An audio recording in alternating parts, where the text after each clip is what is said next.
नमस्कार बच्चों, कैसे हैं आप लोग। उम्मीद है आप सब बहुत अच्छे होंगे। हम भी बहुत अच्छे हैं। आज हम लोग कक्षा 3 हमारा परिवेश का दूसरा पाठ पढ़ेंगे। पाठ का नाम है पास पड़ोस।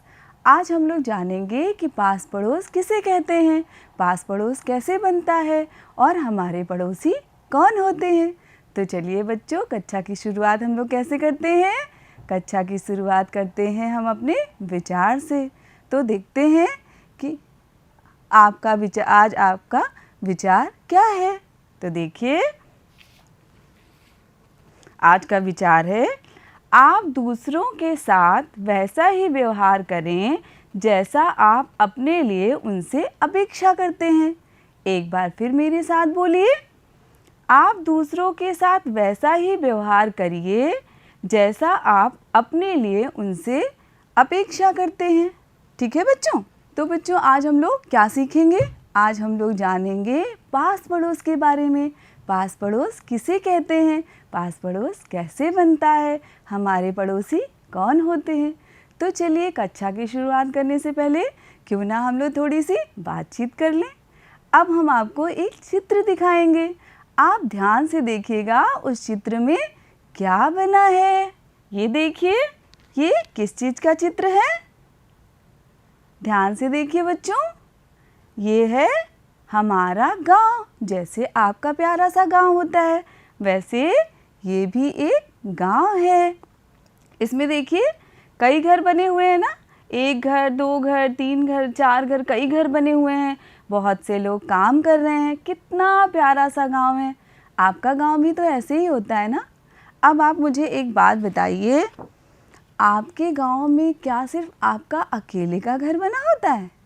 सोचिए सोचिए, क्या पूरे गांव में सिर्फ आपका ही घर होता है। नहीं ना, और भी घर बने होते हैं, और भी परिवार रहते हैं। कुछ परिवार आपके घर के आसपास रहते हैं ना। आपके घर से लगा हुआ भी तो घर बना होता है ना। तो बच्चों, जो परिवार आपके परिवार के पास रहते हैं, आपके घर के पास रहते हैं, वो हमारे क्या कहलाते हैं, हमारे पड़ोसी कहलाते हैं। और वही उन्हीं सबसे मिलकर के हमारा क्या बनता है, पास पड़ोस बनता है। आपने देखा ना कि पूरे गांव में कई घर होते हैं, कई परिवार मिलके रहते हैं और गांव का निर्माण करते हैं। ठीक है। तो अब आइए आपको मिलाते हैं आपके ही दो प्यारे प्यारे दोस्त शिवानी और सनी से मिलेंगे आप लोग। चलिए शिवानी और सनी भाई, आप लोग कहाँ हैं। ये देखिए, ये कौन है, ये है सनी और ये है शिवानी। सनी और शिवानी दोनों आप लोगों की तरह ही कक्षा 3 में पढ़ते हैं और दोनों बहुत अच्छे दोस्त भी हैं।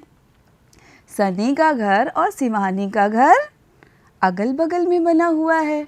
तो मैंने अभी आप लोगों को क्या बताया कि जो परिवार आसपास रहते हैं, जिनका घर अगल बगल बना होता है, वो एक दूसरे के क्या होते हैं, पड़ोसी। तो सनी और शिवानी क्या हो गए, सनी और शिवानी एक दूसरे के पड़ोसी हो गए। सनी का परिवार और शिवानी का परिवार दोनों बहुत अच्छे से रहते हैं। सारे त्योहार, सारी खुशियाँ और पूरे मोहल्ले की साफ सफाई वो सब मिलजुल कर करते हैं।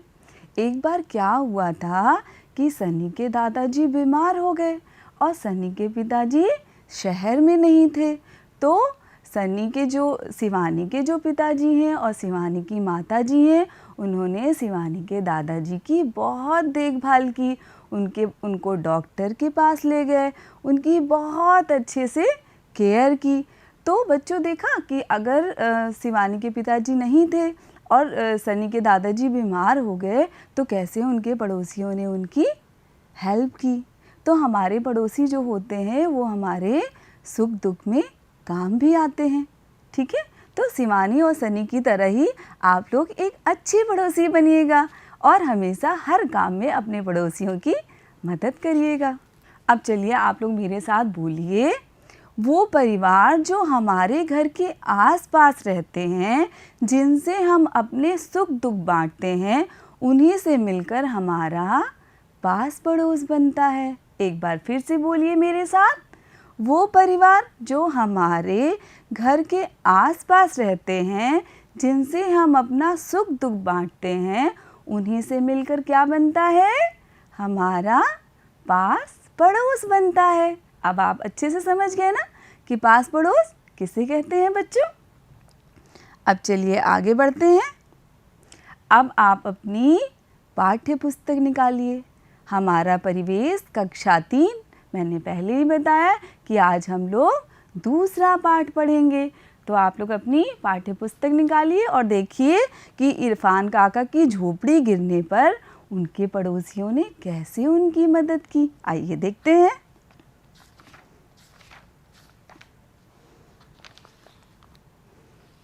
आप लोग ये वाला चैप्टर निकालिए बच्चों, ठीक है। पास पड़ोस हमारा परिवेश दूसरा पाठ। सारे लोग ये वाला चैप्टर खोल लीजिए, फिर हम लोग इसको पढ़ते हैं और देखते हैं कि इरफान काका के साथ क्या हो रहा है। अब आप लोग ध्यान से सुनिएगा मेरी बात। पास पड़ोस पार्ट 2। अरे क्या हुआ?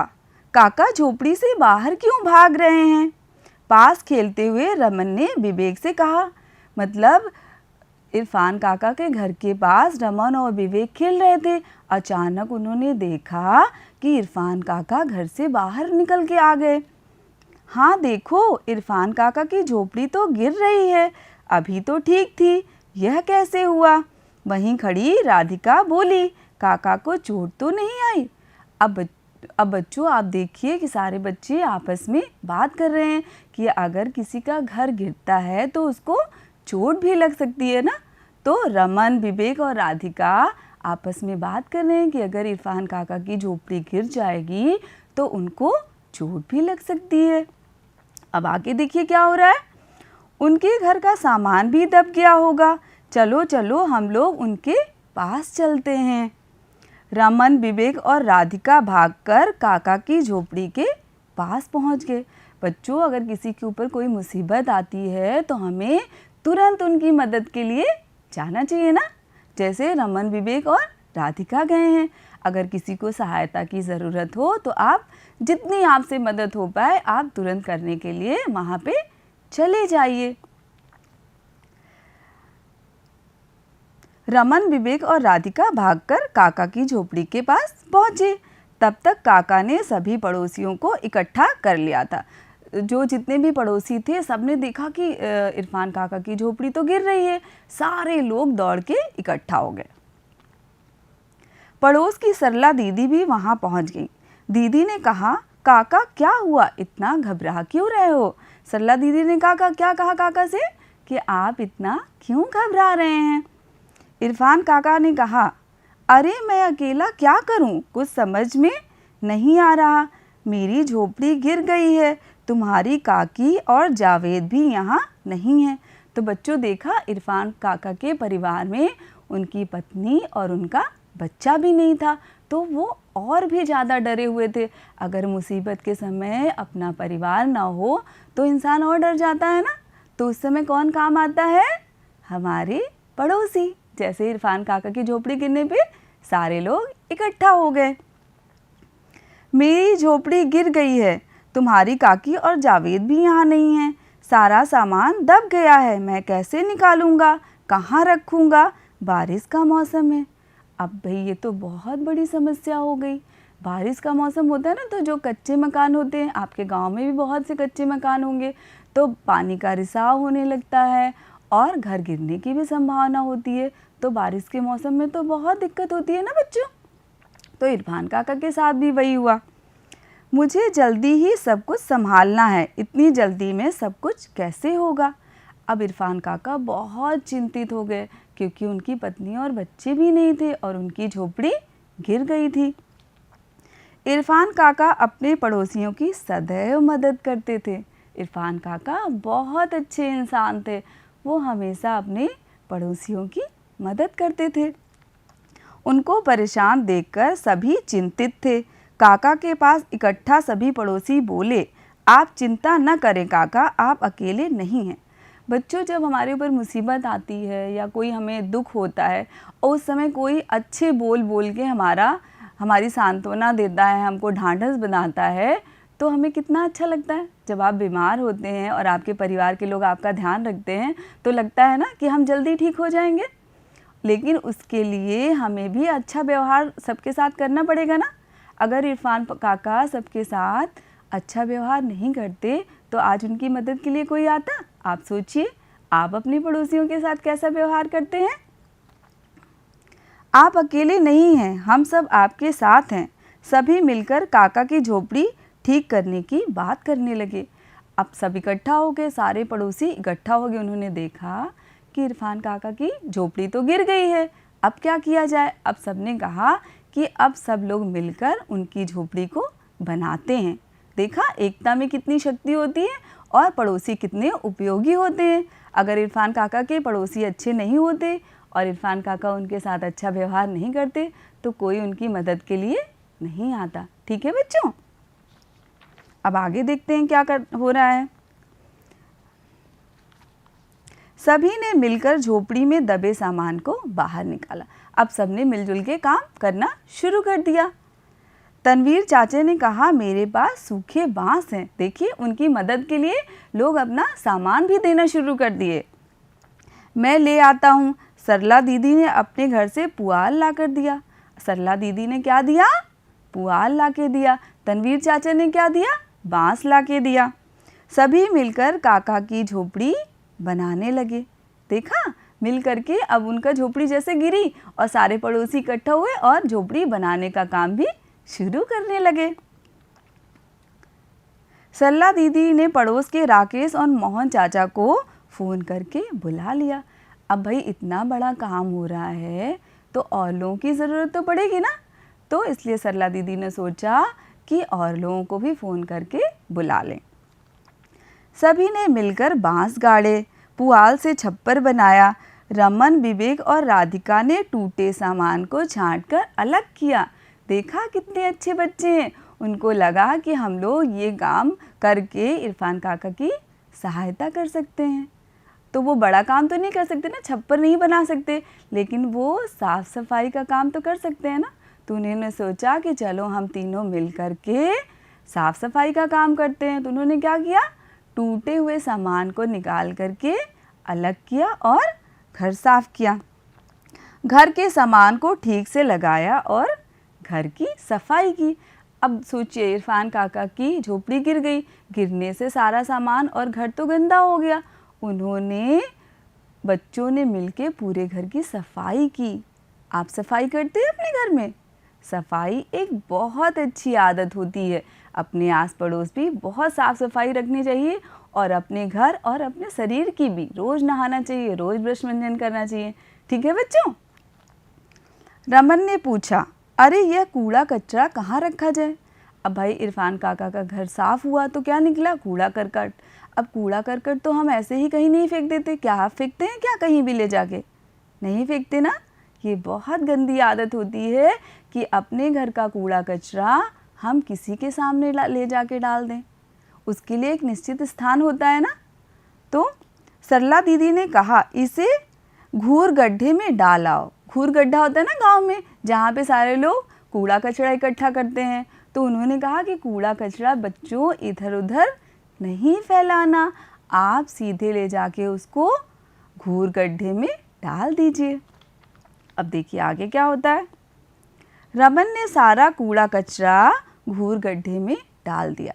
रमन ने सरला दीदी की बात मानी और सारा कूड़ा कचरा घूर गड्ढे में डाल दिया।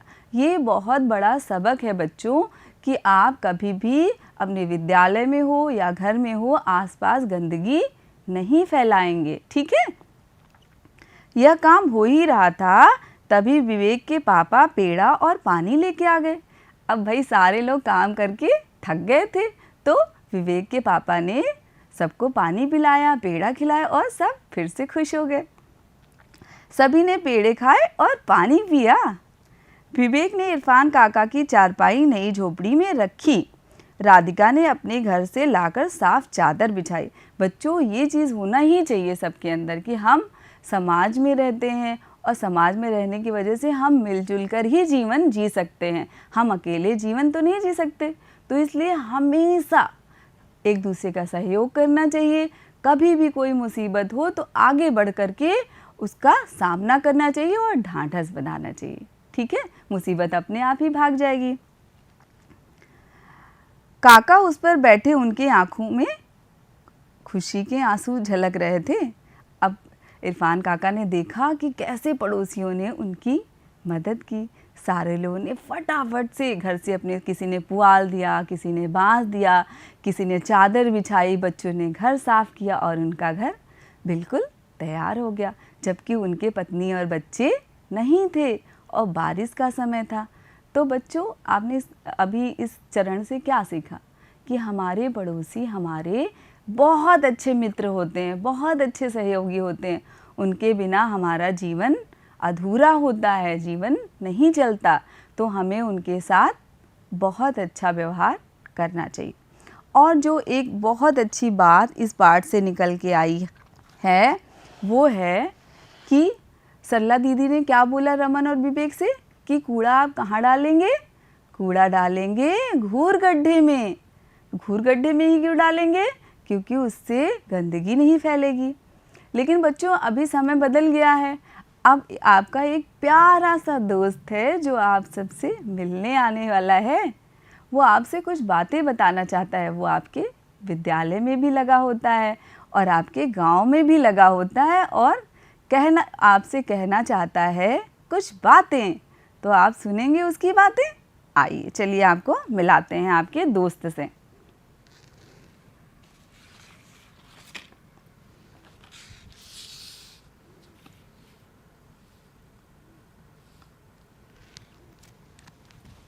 पहचानिए, ये कौन है?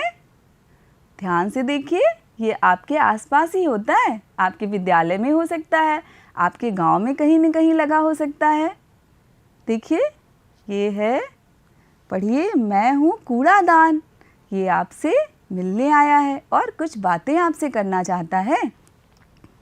ये कहता है, मैं हूँ प्यारा दोस्त तुम्हारा, मैं हूँ प्यारा दोस्त तुम्हारा, बीमारियों से तुम्हें बचाता।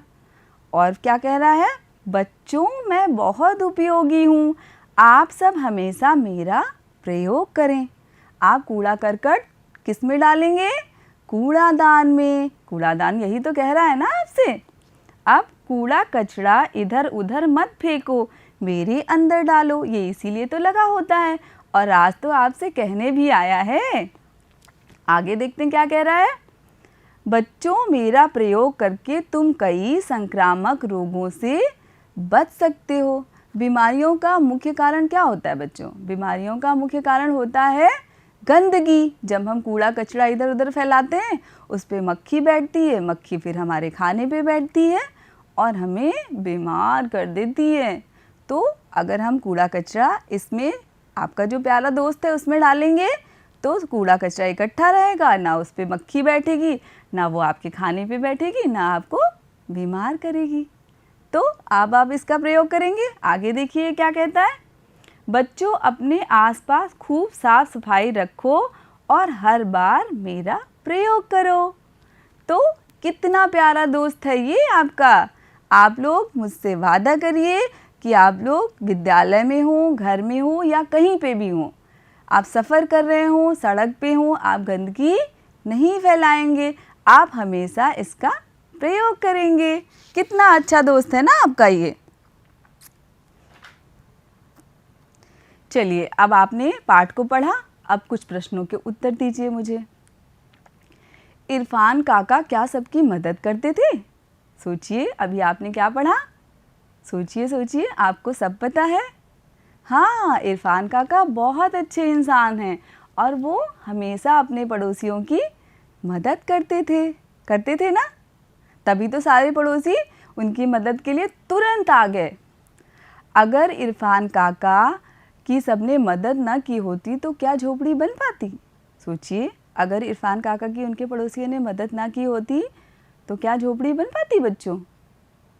कभी नहीं बन पाती, क्योंकि झोपड़ी बनाना एक इंसान के बस की बात नहीं थी, वो सहयोग का कार्य होता है ना। तो अगर उनके पड़ोसी उनकी मदद नहीं करते तो ये झोपड़ी कभी भी बनकर तैयार नहीं होती, और उनकी पत्नी और बच्चा भी नहीं थे उनके साथ। तो इरफान काका का मनोबल भी बिल्कुल टूट गया था कि अब बारिश के सीज़न में मैं क्या करूँगा, मेरा तो परिवार भी मेरे साथ नहीं है। तो अगर उनके पड़ोसियों ने उनकी मदद नहीं की होती तो उनकी झोपड़ी कभी भी बनकर तैयार नहीं होती। हमें अपने पड़ोसियों के साथ कैसा व्यवहार करना चाहिए? बताइए कैसा व्यवहार करना चाहिए? आपने क्या सीखा? अभी तक मैंने क्या बताया? मैंने शिवानी और सनी के परिवार से भी मिलाया, इरफान काका की भी परिवार को दिखाया कि कैसे उनके ऊपर मुसीबत आने पे उनके पड़ोसियों ने उनकी मदद की। उनकी मदद क्यों की? क्योंकि इरफान काका हमेशा दूसरों की मदद के लिए तैयार रहते थे, इसीलिए तो उनके पड़ोसियों ने उनकी मदद की। तो हमें हमेशा अपने पड़ोसियों के साथ बहुत अच्छा, बहुत सहयोग वाला व्यवहार करना चाहिए। उनके साथ कभी भी लड़ाई झगड़ा नहीं करना चाहिए, उनके साथ मिल बांट के सारे काम करना चाहिए, साफ़ सफाई करना चाहिए। ठीक है बच्चों? अब चलिए, बहुत बातें हो गई, आपका दोस्त भी आपसे मिल लिया करके। अब आइए आपको मिलाते हैं आपकी प्यारी सी एक दोस्त से। वो अपने बारे में आप लोगों को कुछ बताना चाहती है, अपने गांव के बारे में, अपने पड़ोसियों के बारे में। तो आइए मिलिए अपने दोस्त से। मैं हूँ शिवानी, मेरे गांव का नाम रामपुर है। मेरा गांव बहुत सुंदर है। हमारे आसपास के परिवार बहुत अच्छे हैं। रहीम काका के घर हम लोग ईद पर सेवइयां खाने जाते हैं। सरला चाची अक्सर मेरे घर मम्मी से बातें करने आती हैं। मेरे सारे दोस्त रवि, राखी, पिंकी, सोनू सब मेरे पड़ोस में ही रहते हैं।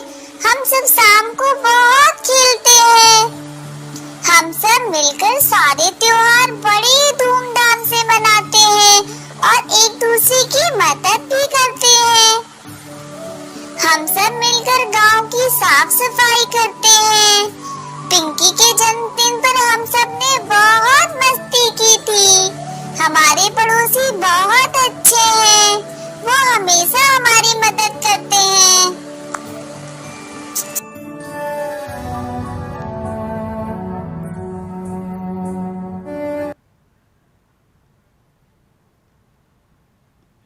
तो बच्चों, देखा शिवानी का गांव कितना अच्छा है, और वो अपने पड़ोसियों के बारे में कितनी अच्छी बातें बताई आप लोगों को कि वो लोग सारे त्योहार, खुशियाँ, होली, दिवाली, ईद सब कुछ मिलके मनाते हैं। अब देखिए हमने क्या सीखा। आसपास रहने वाले परिवारों से मिलकर हमारा पास पड़ोस बनता है। हमेशा सबकी मदद करनी चाहिए, जैसे इरफान काका की सबने मदद की। दिव्यांग व बूढ़े लोगों की हमेशा सहायता करनी चाहिए। पास पड़ोस के लोगों से अच्छे संबंध बना के रखने चाहिए, जैसे शिवानी का और सनी का परिवार है। इरफान काका अपने पड़ोसियों के साथ बहुत अच्छा व्यवहार करते हैं। हमें अच्छे पड़ोसी का धर्म निभाना चाहिए, तभी हम एक अच्छे और सुंदर समाज का निर्माण कर पाएंगे। ठीक है बच्चों? अब चलिए भाई, बहुत पढ़ाई हो गई और हमने जाना कि पास पड़ोस क्या होता है, पड़ोसी कौन होते हैं और हमें उनके साथ कैसे मिलजुल के रहना चाहिए। अब आइए आपको, आप और हम मिलकर एक प्यारी सी कविता गाते हैं। तो आप अपनी जगह पे खड़े हो जाइए और हम लोग कविता शुरू करते हैं। कविता का शीर्षक है बच्चों, हमारे पड़ोसी। कविता का शीर्षक क्या है? हमारे पड़ोसी। तो चलिए शुरू करते हैं। आसपास रहते जितने परिवार, आसपास रहते जितने परिवार, उनमें रहता कितना प्यार। आसपास रहते जितने परिवार, उनमें रहता कितना प्यार। वही हमारे पड़ोसी कहलाते, वही हमारे पड़ोसी कहलाते, सुख दुख में रहता उनका साथ। पड़ोसी होते हमेशा सहयोगी, पड़ोसी होते हमेशा सहयोगी। अच्छा तुम व्यवहार करो, पड़ोसी होते हमेशा सहयोगी, अच्छा तुम व्यवहार करो, हमेशा बड़ों का करो सम्मान, कभी न तुम तकरार करो। हमेशा बड़ों का करो सम्मान, कभी न तुम तकरार करो।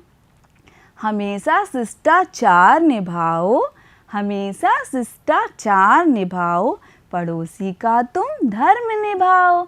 हमेशा शिष्टाचार निभाओ, पड़ोसी का तुम धर्म निभाओ।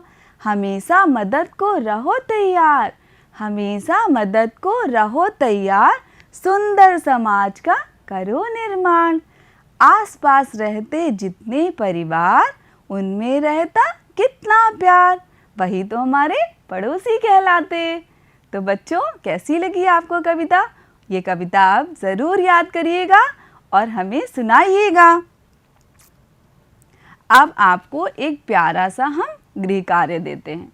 बहुत ही अच्छा और प्यारा सा गृह कार्य है। आपको क्या करना है?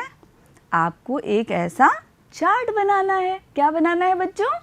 एक ऐसा प्यारा सा चार्ट बनाना है और उसमें क्या लिखना है? मेरे पड़ोसी। ध्यान से देखिए। और आपके पड़ोस में जो आपके दोस्त रहते हैं, परिवार रहते हैं, उनका आप चित्र लगाइए। और उसमें क्या लिखेंगे? तुम्हारे पास पड़ोस में कौन कौन रहता है, उनके नाम लिखिए आप कि आपके पड़ोसी कौन है। परिवार के कुल सदस्य, उनके परिवार में कुल कितने सदस्य हैं, ठीक है। और उनके घर में क्या काम होता है, आपके पड़ोसी क्या काम करते हैं।